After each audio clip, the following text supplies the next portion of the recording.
For today's video guys, isinurprise ko nga yung ate ko ng birthday niya.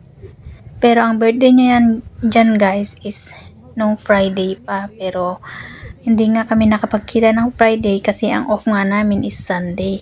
Bali sumakay nga muna ako dito na MRT papunta ng imimit yung ate ko. Bali andito na nga ako sa daan. At medyo malayo-layo pa yung aking pupuntahan.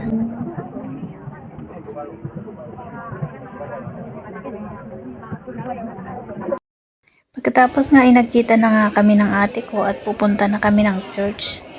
Magsisimba daw muna kami bago kami pupunta ng Lucky Plaza. Natutuwa nga ako dyan habang pinagmamasdan at pinibidyohan ko yung ate ko kasi napaka-sexy niya sa araw na yan. Yan, natapos na nga kaming nagsimba dyan. At syempre, nagpicture-picture muna kami at binidyohan ko na rin yung paligid ng simbahang Katoliko. Paalis na nga kami dyan at pupunta kami sa Lucky Plaza.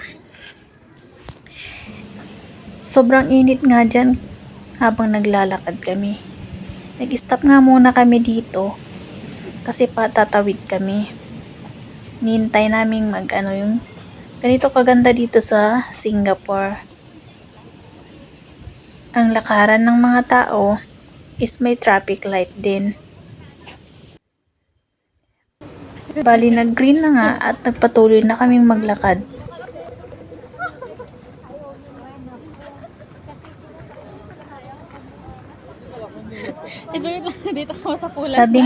Sabi nga ng ate ko dyan is videohan ko daw siya. Mayayain yan pero ngayon ko lang na na gusto niyang magpa-video. Kaya binidyohan ko siya. Nauuhaw na daw siya at kumuha ng tubig para uminom. Huminto na nga muna kami dito para uminom siya at magpahinga kami konti.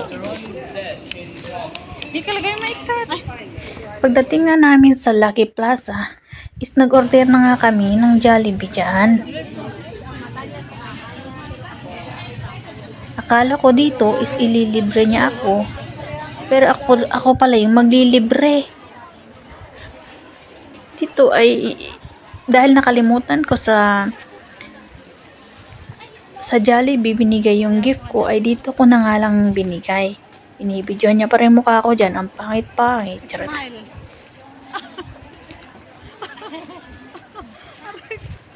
Dahil nga hindi ko matanggal-tanggal yung tali ng aking bag, ay dinukot ko na nga lang itong gift ko sa kanya. Siyempre, kinantahan ko dyan siya ng happy birthday. Nagpicture-picture na naman siya dyan. Sabi niya, picturean ko daw siya, kaya pinicturean ko nga. Ayan, habang upo ako dyan, is nagbibideo pala sa paligid. At ayan, inabot ko na nga sa kanya yung gift ko. At nagpicture na naman siya ulit. Nakapicture nga dyan sabay video. Andito nga pakala kami sa pilihan ng mga chocolates. Sa tapat ko na lang binigay kasi hindi ko na ibigay kanina dun sa kainan ng Jollibee. Bali sabi niya nga kung bubuksan niya, sabi ko buksan niya para makita niyo ang laman. And habang binubuksan na nga niya, sabi niya hindi ko daw yung bibidyohan yung mukha niya. Ayaw niya magpabidyo ng mukha at maganda naman siya. Malapit na nga niyang mabuksan at titignan ko yung reaction niya. Habang binubuksan niya yung gift ko is natutuwa na siya pero hindi pa niya nakita yung laman dyan.